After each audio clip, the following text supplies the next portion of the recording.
Deus por mais uma oportunidade de estarmos juntos, podemos abrir a palavra de Deus e nela sermos edificados.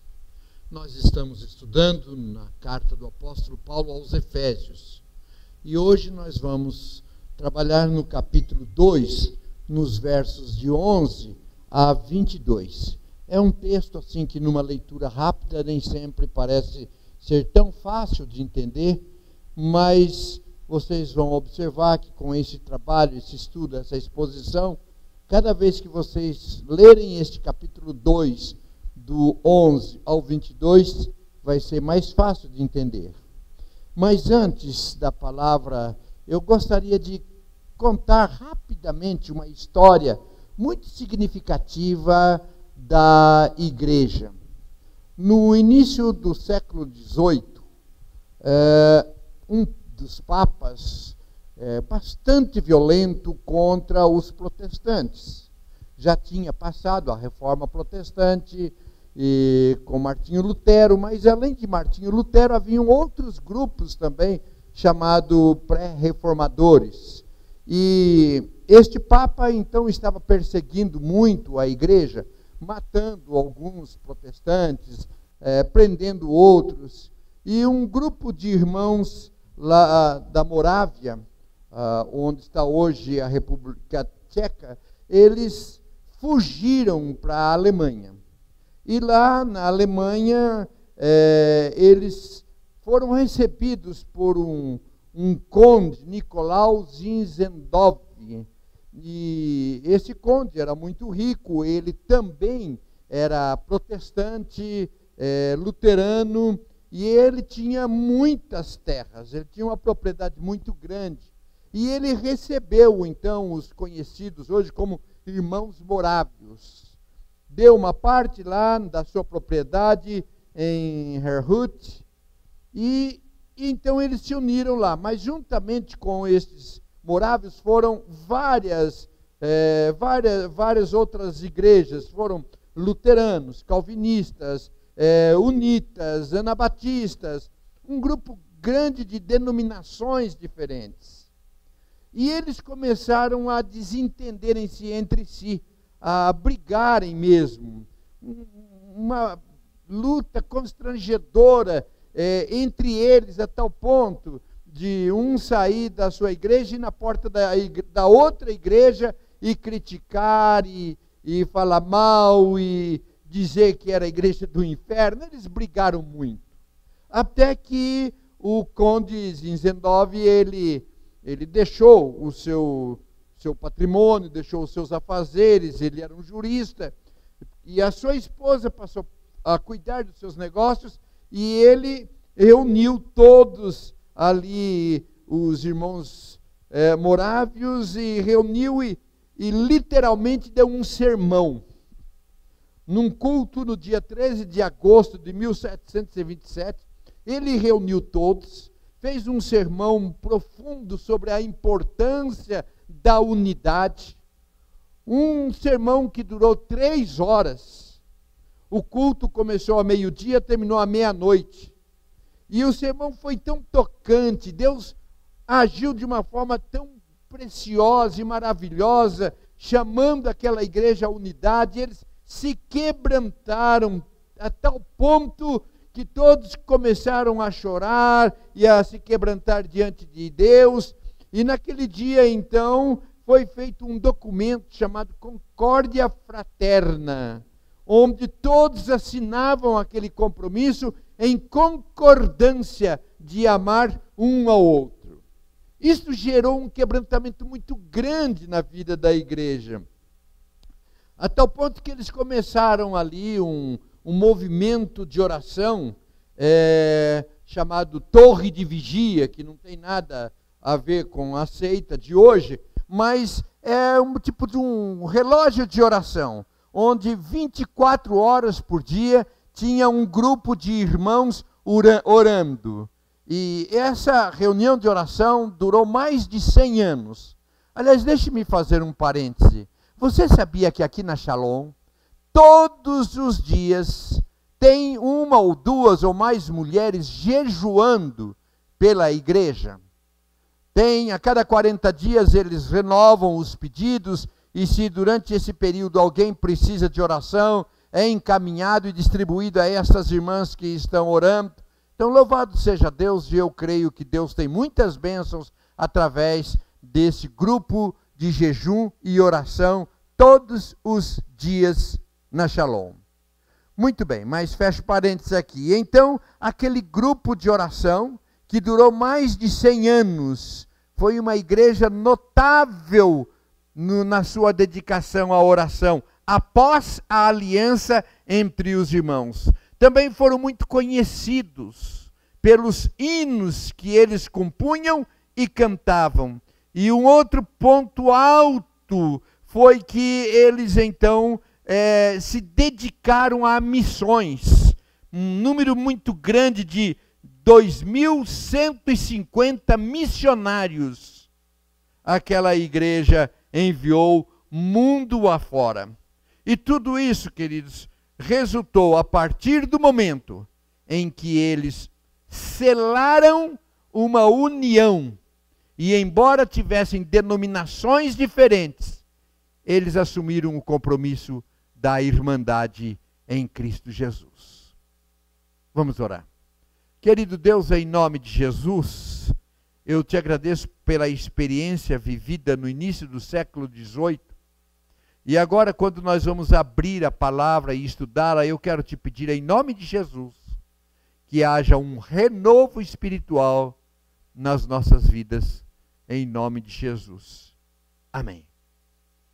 Eu quero ler então, no capítulo 2 de Efésios, a partir do versículo 11, que diz assim: portanto, lembrai-vos de que outrora, vós gentios na carne, chamados em circuncisão por aqueles que se intitulam circuncisos na carne por mãos humanas, naquele tempo estáveis sem Cristo, separados da comunidade de Israel e estranhos às alianças da promessa, não tendo esperança e sem Deus no mundo. Mas agora, em Cristo Jesus, vós que antes estáveis longe, fostes aproximados pelo sangue de Cristo, porque Ele é a nossa paz, o qual de ambos fez um, e tendo derribado a parede da separação que estava no meio da inimizade, aboliu na sua carne a lei dos mandamentos na forma de ordenâncias, para que de dois criasse em si mesmo um novo homem, fazendo a paz, e reconciliasse ambos em um só corpo com Deus, por intermédio da cruz, destruindo por ela a inimizade. E vindo, evangelizou paz a vós outros, que estáveis longe, e paz também aos que estavam perto. Porque por ele ambos temos acesso ao Pai em um espírito. Assim, já não sois estrangeiros e peregrinos, mas concidadãos dos santos e sois da família de Deus, edificados sobre o fundamento dos apóstolos e profetas, sendo ele mesmo, Cristo Jesus, a pedra angular, no qual todo o edifício bem ajustado cresce para santuário dedicado ao Senhor, no qual também vós, juntamente, estáis sendo edificados para a habitação de Deus no Espírito. Muito bem.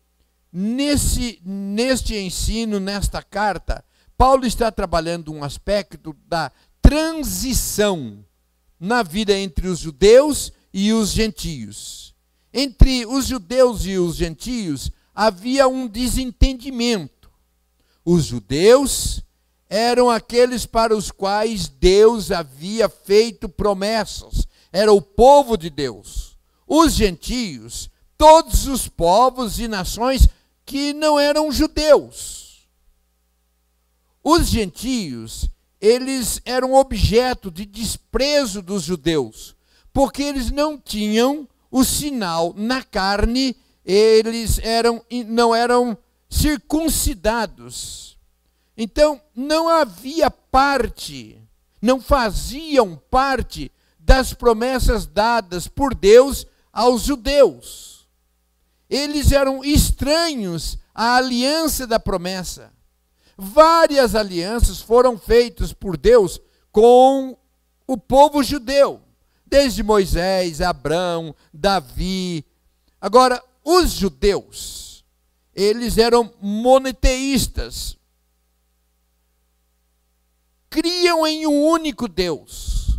Já os demais povos, por não conhecerem o verdadeiro Deus, eles tinham vários deuses. Então a diferença do monoteísta é que tem um único Deus. E os politeístas têm vários deuses. Na realidade, há apenas 3 religiões monoteístas: os cristãos, os judeus e os muçulmanos. As demais religiões criam os seus deuses, vários deuses, acreditam e creem em vários deuses, Deus para cada momento, para cada circunstância. Os gentios não tinham esperança, porque eles não conheciam até então o verdadeiro Deus. E é terrível viver sem esperança, não ter esperança. Ocorre, porém, que em Cristo, Deus aboliu as cerimônias, as leis cerimoniais. Em Cristo foi abolida a circuncisão, o sacrifício, os alimentos específicos, as regras, as festas, o guardar dos sábados. Então houve esse trabalho de Cristo, que agora os judeus não eram mais do povo de Deus simplesmente pelo fato de serem judeus. E em Cristo abriu-se o caminho para a salvação também dos gentios. Deixou de ser exclusividade para os judeus. O versículo 13 então diz assim: mas agora, em Cristo Jesus, vós que antes estáveis longe, fostes aproximados pelo sangue de Cristo. Pela aliança do Antigo Testamento, os judeus, pelo fato de serem judeus, eram salvos. Agora não mais. Eles precisavam também da fé em Cristo Jesus. Sem Cristo, os gentios estavam longe, e em Cristo são aproximados. Então, para que os judeus e gentios fossem reconciliados, a parede do templo que os separava foi destruído e o véu foi rasgado. E é interessante observar que o véu foi rasgado de cima para baixo, e não de baixo para cima. Isso para mostrar que quem destruiu a separação entre os povos foi Deus. É Deus que fez isto. Não foram os próprios judeus de bonzinho, então reconciliando com os gentios, e nem os gentios de bonzinho reconciliando com os judeus, mas foi Deus que trabalhou isto na vida dos homens. Então, em Jesus, judeus e gentios tornam-se um só povo. Cristo fez a paz entre os dois, judeus e gentios. Então, explica que Deus fez agora, em contraste com antes. Antes tinha um povo exclusivo separado. Agora, em Cristo Jesus, todas as pessoas e nações são unidas, tornando-se um só povo. O versículo 14 diz assim: Ele é a nossa paz, o qual ambos fez um, e tendo derribado a parede da separação que estava no meio da inimizade, aboliu na sua carne a lei dos mandamentos na forma de ordenanças, para que dos dois criasse em si mesmo um novo homem, fazendo a paz, e reconciliasse ambos em um só corpo com Deus, por intermédio da cruz, destruindo por ela a inimizade. Estavam longe, separados, agora estão perto, agora estão unidos em Cristo Jesus, um povo. Eles foram aproximados, fazem parte, pelo sangue de Cristo. Quem estava longe aproximou-se, e agora um só povo. Judeus e gentios, dos dois fez um único povo, um novo povo, não mais inimigos. A cruz destruiu a parede da separação. Trouxe, em Cristo Jesus, trouxe a paz entre Deus e os homens. Os homens que estavam distantes de Deus, em Cristo Jesus, é aproximado de Deus. Também trouxe a paz entre os homens, a paz entre os judeus e os gentios. Então Deus reconcilia o homem com Deus. Em Cristo reconcilia os homens, de tal forma que não há mais divisão, mas há um povo, o povo separado e escolhido de Deus. Os evangelizou, trazendo a paz. Deus é o Deus dos judeus e o Deus dos gentios. O versículo 18 diz assim: porque por ele ambos temos acesso ao Pai em um Espírito. Ambos têm acesso ao Pai. Antes, só os judeus, e uma vez por ano é que ia até o sumo sacerdote, e o sumo sacerdote fazia a ponte entre Deus e os homens. Mas como o véu foi rasgado de cima para baixo, agora todos nós temos acesso direto ao Pai por Jesus Cristo. Então, na realidade, queridos, todos nós éramos judeus, todos nós éramos gentios. Estávamos longe de Deus, mas fomos aproximados. Se fazemos parte hoje do povo de Deus, é a graça alcançada em Cristo. Não há possibilidade de salvação fora de Cristo. Não há igreja verdadeira fora de Cristo. Não existem mais 2, 3, 4 povos. Há um povo de Deus, escolhido e separado por Jesus Cristo. Há aqui um ensino sobre a humildade. Quem éramos? Incircuncisos, fora da promessa, longe, distanciados de Deus. Mas pela graça de Jesus, nós fomos aproximados e reconhecemos como humildade quem éramos, como vivíamos. E Cristo nos acolheu e nos chamou. Também nós vemos aqui, queridos, já falamos, que para os judeus havia o sumo sacerdote que fazia a ponte, uma vez por ano ia lá e fazia-se a confissão dos pecados e a aproximação entre Deus e os homens. Em Cristo, nós não precisamos mais de intercessores.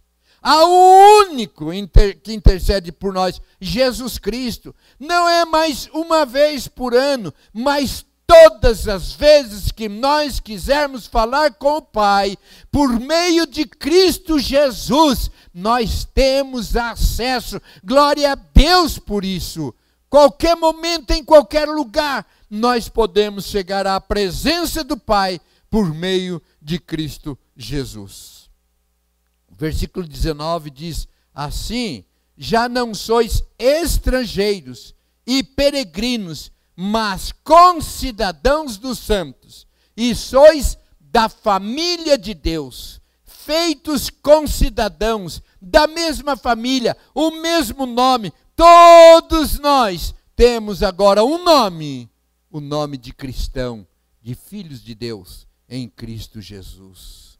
Temos uma cidadania.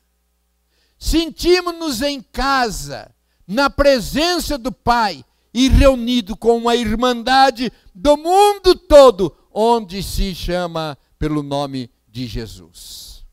Isso é uma coisa maravilhosa. Eu tive uma das experiências que eu tive foi quando eu participei do Congresso Internacional do Ministério Billy Graham, lá em Amsterdã. Nós tínhamos centenas de países ali presentes, mas quando nós nos reuníamos para o culto, para adorar a Deus, para cantar, era um único povo, gente com vestimenta diferente, línguas totalmente diferentes, costumes diferentes, mas uma só família, a família de Jesus. Jesus nos uniu, apesar dos nossos costumes, da maneira de ser, diferente um do outro, mas Cristo une um povo, povo de Deus. Sois da família de Deus. É tão gostoso, quando a gente encontra alguém, a gente não conhecia e depois se identifica como cristãos, a gente tem uma liberdade, uma intimidade, fazemos parte da mesma família. Verso 20 diz assim: edificados sobre o fundamento dos apóstolos e profetas, sendo ele mesmo, Cristo, a pedra angular, no qual todo edifício bem ajustado cresce para santuário dedicado ao Senhor, no qual também vós juntamente estáis sendo edificados para a habitação de Deus no Espírito. Eu quero terminar falando de alguns privilégios do que Deus fez. Nós em Cristo tornamos-nos habitação de Deus. O nosso corpo é templo do Espírito e a igreja é formada por todos aqueles que recebem a Cristo no seu coração como único e suficiente Salvador. Judeus, gentios, de todas as nações, em Cristo nos tornamos uma nação, um povo, uma família. Nós somos templo e Jesus é a pedra angular, é fundamental, é o alicerce, é a base da nossa solidez. A Bíblia usa algumas ilustrações para a igreja: família, templo, lavoura. E aqui ele fala de edifício, e edifício que cresce. A igreja de Jesus cresce, e ela cresce em pelo menos dois aspectos. Cresce numericamente, espalhado pelo mundo todo, constantemente, pessoas recebendo a Cristo e passando a fazer parte da mesma família. Às vezes as pessoas dizem: eu não me preocupo com número, não me preocupo com quantidade, me preocupo com qualidade. É certo, nos preocupamos com qualidade sim, mas eu me preocupo também com quantidade, porque cada vez que eu vejo alguém se achegando a Jesus Cristo, a igreja de Jesus, a uma conversão, é alguém que deu baixa no reino das trevas e agora é cidadão do reino da luz. Então é importante esse crescimento, porque nós somos chamados a evangelizar, para ganhar pessoas para Jesus, para fazer parte desta unidade da igreja de Jesus, do corpo de Cristo Jesus. Mas também cresce em santidade, conhecimento da palavra, cresce na presença de Deus, busca mais ser parecido com Jesus, e nós temos de ter essa preocupação. Nós não podemos nos igualar ao mundo. A todo mundo faz, a todo mundo fala, a todo mundo age assim. O nosso padrão é o Senhor da nossa pátria, o padrão de vida é Cristo Jesus, baseado na Bíblia Sagrada que nos ensina. Versículo 22 diz então que estamos sendo edificados. Deus tem apenas um povo, gentios e judeus. Somos um em Cristo, uma nação, uma família, um santuário. Nessa comunidade chamada igreja, não pode haver distinção entre judeus e gentios, entre ricos e pobres. Eu me lembro que quando nós estávamos iniciando a Shalom, discutiu-se na possibilidade, qual vai ser o nosso público-alvo?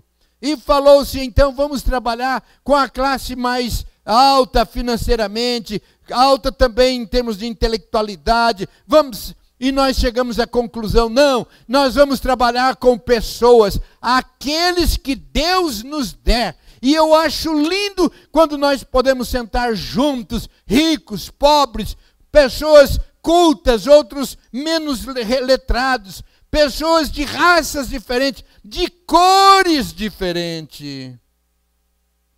Não pode haver essa distinção. Na igreja de Jesus Cristo não há lugar para distinção de raça. No momento que se fala tanto sobre isso, a igreja de Jesus está aberta para pobres e para ricos, para intelectuais e para pessoas analfabetas, para pretos, brancos, amarelos, para todas as raças, porque Jesus não morreu por uma raça. Se no Antigo Testamento tinha uma raça eleita, no Novo Testamento Jesus Cristo morreu para tornar-se uma raça só dos salvos por Cristo Jesus. Deve haver da nossa parte uma humildade e uma gratidão por sermos escolhidos, agraciados por Jesus. Fomos reconciliados com Deus por Cristo e fomos reconciliados com as pessoas. Deve ser um povo, uma igreja que vive em paz, que vive em harmonia, que não causa problemas para a sociedade, mas gente que vive a paz de Cristo, a unidade em Cristo. Nós somos um povo escolhidos por Deus em Cristo Jesus para fazer diferença na nossa sociedade. Que assim Deus nos abençoe. Querido Deus, que esta palavra não volte para o Senhor vazia, mas que Tu ajude-nos a viver de acordo com o padrão estabelecido pelo Senhor da igreja, pelo Senhor desta nação, pelo Senhor deste povo, pelo Senhor desta família, Jesus Cristo. Que Ele seja glorificado, exaltado, e que sejamos usados para propagar esse bendito Evangelho, para atrair muitas outras pessoas para a família de Deus, vivendo em unidade, abençoando-nos mutuamente e todos glorificando o nome do Senhor da igreja. Oramos em nome de Jesus. Amém. E assim Deus nos abençoe.